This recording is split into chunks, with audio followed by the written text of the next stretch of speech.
Hi viewers, welcome to Neyveli சமையல். நம்ம இன்றைக்கி ரொம்ப சுவையாக எளிமையாக பண்ணக்கூடிய ஜீரா ரைஸ் அதை எப்படி பண்ணுறதுன்னு பார்க்கலாம். ஒரு சின்ன குக்கர் எடுத்துக்கிறோம், கனமான பேஸ் இருக்கிற மாதிரி. அதில் ஒரு 2-3 ஸ்பூன் நெய் ஊற்றிட்டு ஜீரகம் வந்து ஒரு 2 டீஸ்பூன் வந்து போட்டுக்கிறோம். இது வெறும் ரொம்ப சிம்பிள். விரத நாட்களில் குழந்தைகளுக்கு கொஞ்சம் வந்து ஹெவியாக சாப்பிட முடியல அப்படிங்கிற மாதிரிலாம் பிரச்சனை இருக்கிறவங்களுக்கு எல்லாமே இது ரொம்ப எளிமையான சுவையான ஒரு உணவு. ரொம்ப ஈஸியாக தயாரிக்கலாம். அதுக்கப்புறம் ஜீரகம் பொரிஞ்ச உடனே கொஞ்சம் க்ரீன் சில்லி, கொஞ்சம் ரெட் சில்லி 2 போட்டுக்கிறோம். இந்த காரம் வந்து அவரவர்களுக்கு தேவையான அளவு போட்டுக்கணும். நல்ல ஸ்பைஸியாக வேணும்னா நல்ல மிளகா நிறையா போடலாம். இல்லைன்னா மைல்டாக போகிறோம் அப்படின்னா ரொம்ப கொஞ்சமாக போட்டாலே போதும். இதுக்கு சைட் டிஷ் வந்து என்ன அப்படின்னு கேட்டிங்கன்னா, அந்த சன்னா மசாலா மாதிரி ஏதாவது பண்ணி வச்சுருந்தோம்னா யூஸ் பண்ணிக்கலாம். இப்போ இதில் பாஸ்மதி ரைஸு தேவையான அளவுக்கு ஒரு 20 மினிட்ஸ் ஊற வச்சுருக்கோம். ஸோ ஊற வச்சுட்டு களைஞ்சிட்டு ஊற வச்சது அதுக்கப்புறம் அதை எடுத்து இதில் ட்ரான்ஸ்ஃபர் பண்ணுறோம்.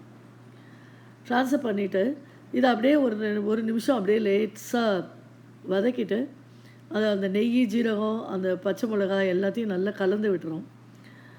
கலந்துட்டு இது 1க்கு 2 அளவு தண்ணி ஊற்றினா போகிறேன். ஏன்னா ஒரு 20 மினிட்ஸ் ஊறிருக்கு. ஸோ இதை அரிசி எவ்வளோ எடுத்துருக்கோமோ அதுக்கு 1க்கு 2 அளவு தண்ணி வந்து இதில் ஆட் பண்ண போகிறோம். பாருங்கள், நல்ல ஏன்னா நார்மல் ரைஸ்லேயும் நம்ம பண்ணிக்கலாம், வேறு இல்லை அப்படின்னா பண்ணிக்கலாம். பெட்டர் அந்த பாஸ்மதி ரைஸ் அதெல்லாம் இருந்ததுன்னா ஜீரக சம்பா ரைஸ் இதிலெல்லாம் ரொம்பவும் நல்ல டேஸ்டியாக வரும். ஸோ இது மாதிரி கலந்துட்டு நம்ம எல்லாத்தையும் நல்லா மிக்ஸ் பண்ணி ஸ்டிர் பண்ணி விட்டுறோம். விட்டுட்டு இந்த ரைஸ்க்கு தேவையான அளவுக்கு சால்ட் வந்து போடுப்போம்.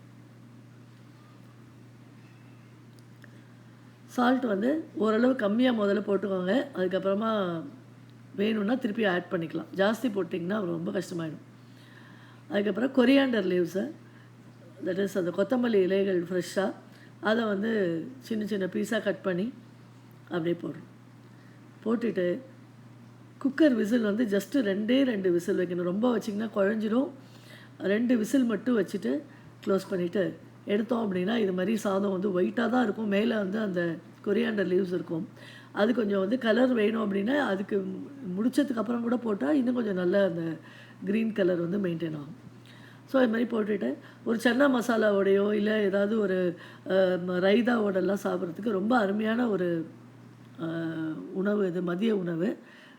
ட்ரை பண்ணுங்கள், சாப்பிடுங்க. நாங்கள் வந்து கோக்ரா சட்னி வச்சுருக்கோம், அதோட சாப்பிட்றோம். ஷேர் அண்ட் சப்ஸ்கிரைப் பண்ணுங்கள். தேங்க்யூ.